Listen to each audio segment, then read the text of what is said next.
Good morning, Plant Kids! This is Plant Tatay Barry Pantipolo. At ngayon, tumigil na ang ulan, pero papakita ko sa inyo ang medyo pangit pang epekto dito sa ating CNS Terrace Garden. Okay?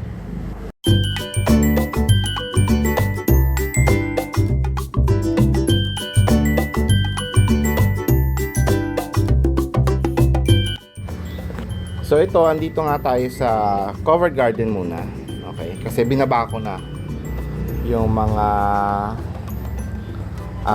cactus na galing dito. Nailagay ko na doon yung iba sa labas.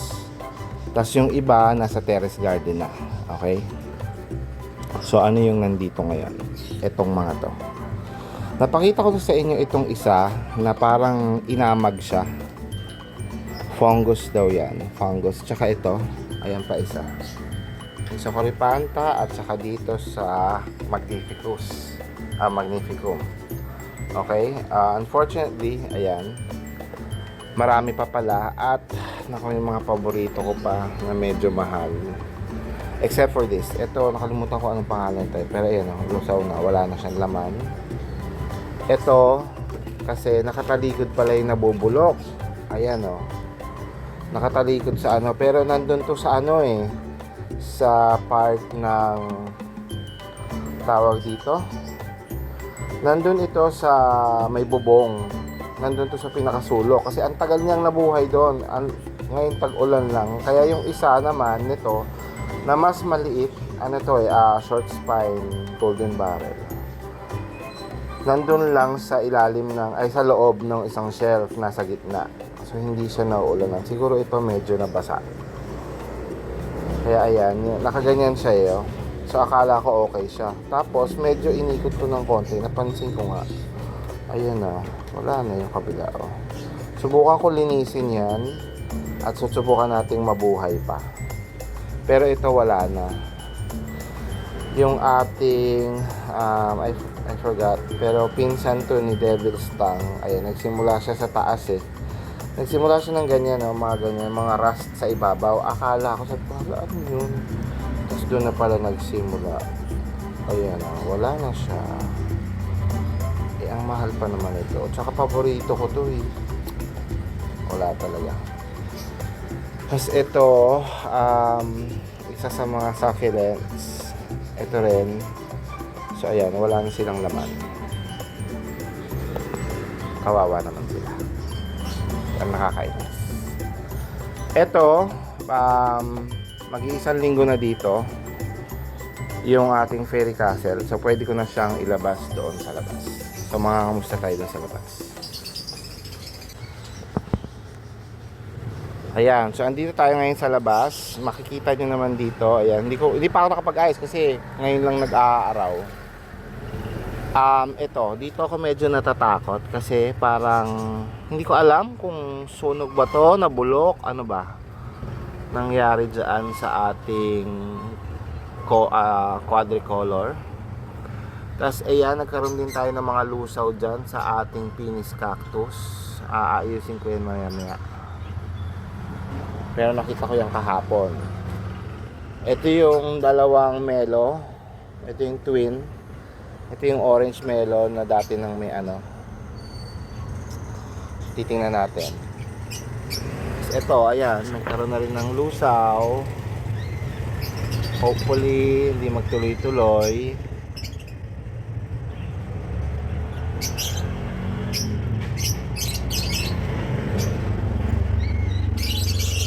Ayan. Good luck sa atin.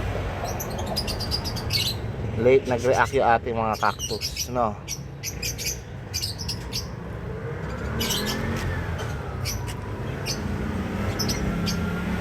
Pero so far,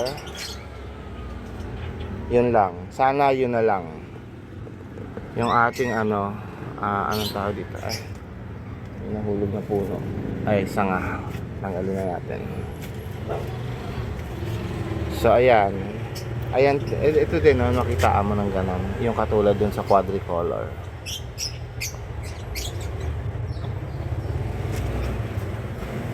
Pero the rest dito, okay siya, except to. Ayun, yung may scales.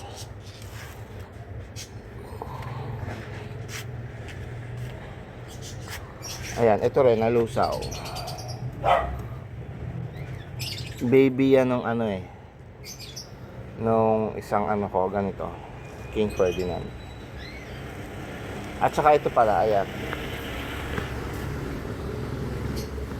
Walay.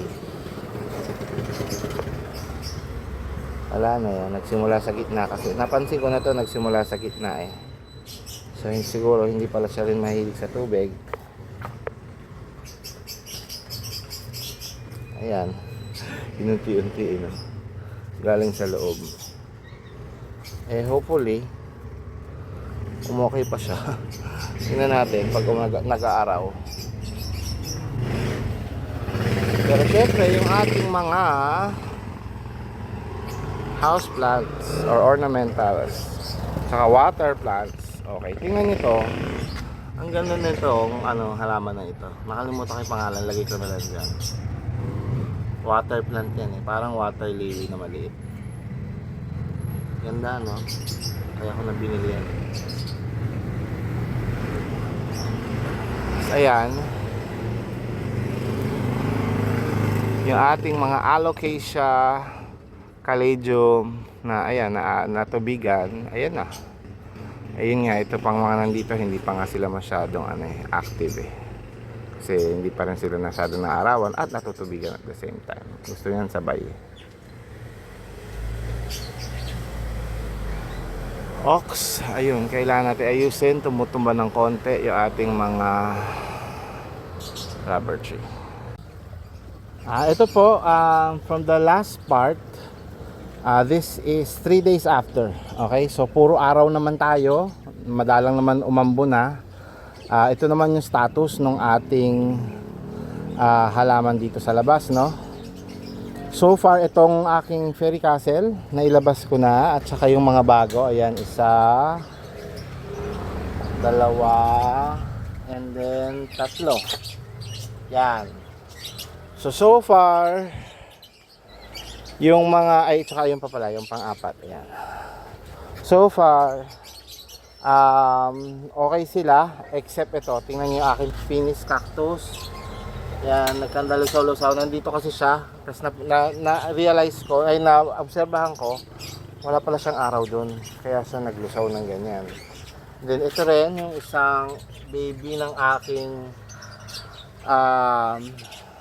Queen Victoria. Kasi itong Queen Victoria din na to, hindi ko alam bakit nag-ano yung ilalim niya. Nagtutuyo yung mga dahon sa ilalim. Tapos nailabas na rin natin itong dalawa. Yung zipper cactus at saka itong bubsy. Yan. So, ilagay natin doon yung paddle. Dati yung nandito. Tapos tingnan nyo to, oh. Nalusaw na rin, nabulok na rin. Kasi nga puro ano, ayun na to nyo, oh. Ayun ang pumatay. Snail. So alisin ko na yan mamaya. Okay. Tapos ayun, may isang blue boy. Ay hindi, okay naman yung blue boy. Dalawang pot ng blue boy yan eh. Tapos ito, inangat ko to kasi nga para sabi ko ay nalulusaw. So pinadry ko, nagdry naman siya. So ayan, puro dry siya ngayon, wala nang nagtubig. Kasi nga nandito lang siya sa ano, sa araw naman. Yan. Yung gigantium natin. Tsaka ito, inubos ko na yung dahon kasi nga nag-ano siya, nag-itim siya. Yung kanit ganito, ayan, tinanggal ko na rin yan. Ayan. So, ito na rin natirang dahon niya. Ito yung malaki kong ano, quadricolor na agave. So, ayan siya. Tapos, ito yung ano, ayun, nagtuloy-tuloy pa rin. Wala na talaga. Oh. Patay na siya. Yung ating short spine GB. Kahit hinayaan natin siya mag ano, ayan, wala na talaga. So, ilalagay na natin siya sa lupa para makatulong na siya sa pag-fertilize ng ibang halaman. So, dito ko siya ilalagay kasi ito yung mga lagayan ko ng nasirang ano, cactus. Ayan. Ayan, dyan na siya. Ayan. So yung mga halaman dyan na nagtumbahan, tinali ko na rin.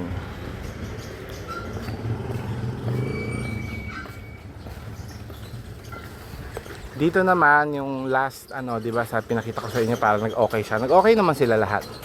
So nung 3 araw na ano, nakalimutan naman namin na hindi nag-uulan. Wala na pala itong tubig. O ayan. Extreme. Natuyot naman. Buti na lang itong 2 layer hindi pa. So na-refill ko na ng tubig. Ayan, tapos pinatakbo ko muna yung fountain. Mamaya ako na lang papatayin kasi aalis din kami. So bago kami umalis, papatayin ko na siya. Ayan, tapos ito sa loob, ayan. Kasi inaayos ko na rin yung mga basura doon. Itong mas paso na ipasok ko na ulit, tinanggalan ko na ng laman. Yung lupa, ayun na, naayos ko na ulit, naayos ko na rin.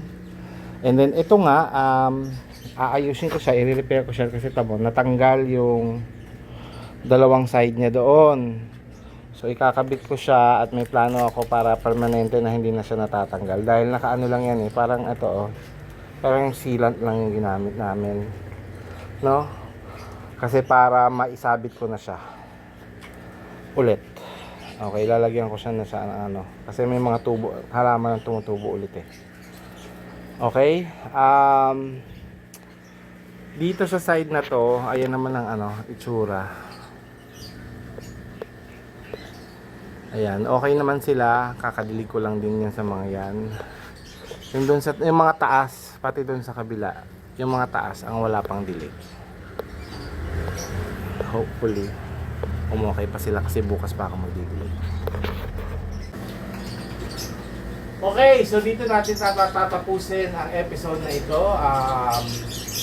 Tumigil na ang mga ulan at nagka-araw na. At yun nga, pinakita ko sa inyo yung ating mga yung epekto nung 2 linggong bagyo at tag-ulan dito sa ating mga cactus and succulents lalo na at sa ating ibang halaman. Okay? So maraming salamat po sa inyong pagnood at usual na pagsuporta sa akin, lalo na po sa Plant Family at sa Team Promote, lalo na Kalanoigan Official, kala Mamadon.tv, Josephine Bauyon, Wayne BT Halamanay, Rolly Sales Vlog, Mami Luz TV, Jeremy Hermano, Yong's Channel, Shining G, Daisy Sakilet Davao, Leon Liz Garden, David Mama E sa aming Bakuran Vlogs, and then yung ating pong mga kaibigan na lagi pong nandyan pag meron po tayong premiere at saka mga live. Nandiyan po sila pong Pulsor, Chumasinas, or Christy Vlogs. At syempre, ang mga sumusuporta natin sa Japan, Julie Rosara, Aidan Gara, at Jones. Okay?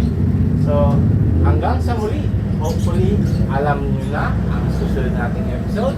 This is Tatay Barry Pasipolo saying, bye God kids!